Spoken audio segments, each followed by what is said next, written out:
Boy ने कहा, इसी से मेरी जीविका चलती है, this is how my livelihood goes. वह नमस्कार करके वहां से चला गया, यानी उसने बाबूजी को नमस्कार किया और वह वहां से चला गया। आगे देखिए, फिर एक दिन मैंने उसे एक झोपड़ी के पास कंधे पर कंबल डाले खड़े देखा। कंधा यानी शोल्डर, कंबल यानी ब्लैंकेट, झोपड़ी यानी हट। तो then one day I saw him standing near a hut with a blanket on his shoulder. Okay, आगे देखिए, पूछने पर उसने उत्तर दिया, तो I asked him and he replied that माँ को हॉस्पिटल वालों ने निकाल दिया है। मीन्स उसकी माँ बीमार थी और अभी हॉस्पिटल वालों ने यानी अस्पताल वालों ने निकाल दिया है अस्पताल से, यानी हॉस्पिटल वालों ने माँ को पैसे न होने के कारण माँ को हॉस्पिटल से निकाल दिया है। When I asked, he replied that the mother was thrown out by the hospital people.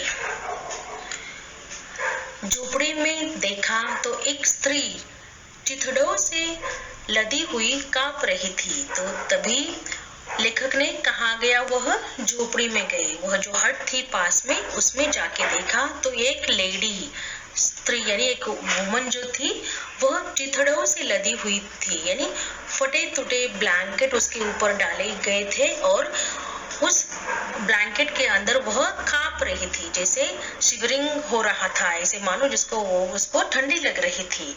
तो वह इतने जोर जोर से कांप रही थी। ऐसे बाबूजी ने देखा कि एक लड़की, एक स्त्री यानी एक लेडी उस झोपड़ी के अंदर, हट के अंदर कपड़ों में लदी हुई थी और वो जोर जोर से कांप रही थी, यानी शिवरिंग कर रही थी। When I saw in the hut a woman was trembling with rugs. आगे देखिए, छोटे जादूगर ने कंबल ऊपर से डालकर उसके शरीर से लिपटते हुए कहा, माँ। तो देखिए, फिर छोटे जादूगर ने यानी उस स्मॉल बॉय ने क्या किया, उसके शोल्डर के ऊपर जो ब्लैंकेट था यानी कंबल था, उसको निकाला और अपनी माँ के शरीर पे डाला, यानी उसको वो शिवरिंग कर रही थी, शायद उसको ठंडी लग रही होगी। तो उसने अपना ब्लैंकेट अपने माँ के शरीर के ऊपर यानी बॉडी के ऊपर डाला और उसको हग करते हुए कहा, लिपटते हुए कहा, यानी उसको माँ को हग करते हुए कहा, माँ यानी मदर। तो while hugging this boy said mother। अभी आगे देखिए, मेरी आंखों से आंसू निकल पड़े, tears come out from my eyes। बड़े दिन की छुट्टियां बीत चली थी। बड़े दिन की छुट्टियां यानी यह जो हॉलीडेज था वह किस टाइम का था, समर का हॉलीडेज चल रहा था और वह हॉलीडेज खत्म हो रहा था। The big days holidays were over. उस छोटे जादूगर को फिर से देखने की इच्छा हुई, यानी लेखक को फिर से उस स्मॉल लिटिल मैजिशियन को देखने की इच्छा हुई। मैंने निर्मल धूप में सड़क के किनारे एक कपड़े पर छोटे जादूगर का रंगमंच देखा। तो लेखक ने उस छोटे जादूगर को कहाँ देखा, सड़क के किनारे यानी रोड साइड में देखा, जिसने अब एक कपड़े के ऊपर अपना रंगमंच यानी अपनी जो दुकान थी, अपने जो शो करने के जो साधन थे, यानी जो टॉयज थे, लट्टू यानी टॉप था और कार्ड्स थे, वह एक चादर के ऊपर या एक कपड़े के ऊपर रखे हुए थे रोड साइड में तमाशा दिखाने के लिए, यानी शो दिखाने के लिए। फिर तमाशा हुआ, परंतु जादूगर की वाणी में प्रसन्नता नहीं थी।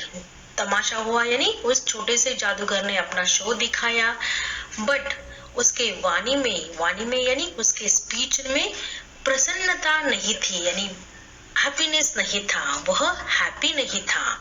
मैंने उसकी पीठ थपथपाते हुए कहा। तो लेखक ने उसके बैक पर अपना हाथ रखा और उसको थपथपाते हुए कहा। थपथपाना यानी जब हम किसी को शाबाशी देते हैं तो उसके पीठ के ऊपर थपथपाते हैं, तो उसी तरह से लेखक ने भी के पीठ पर थपथपाते हुए कहा कि आज खेल जमा नहीं, यानी आज का जो गेम यानी जो तमाशा जो शो आपने लोगों को दिखाया वह इतना अच्छा नहीं था जैसे तुम हमेशा दिखाते हो, तो इतना अच्छा नहीं था। टुडेज गेम वॉज या today's show was not good that much of. तो ऐसे लेखक ने कहा। उसने अविचल भाव से उत्तर दिया। अविचल भाव यानी पहले जो अपने फेस पे एकदम पेशेंस बना के रखता था, तो इस बार उसके फेस पे कोई भी पेशेंस दिखाई नहीं दे रहे थे। उसके सारे भाव जो थे, फीलिंग्स जो थे अविचल थे। मीन्स उसको कुछ समझ में नहीं आ रहा था कि क्या किया जाए। तो ऐसे क्यों, देखिए आगे। माँ ने कहा कि आज तुरंत चले आना। तो उसने आंसर दिया उस लेखक को कि उसके माँ ने कहा था कि आज जल्दी घर पर लौट आना, यानी जल्दी से आना घर पर। क्यों, ऐसे क्यों?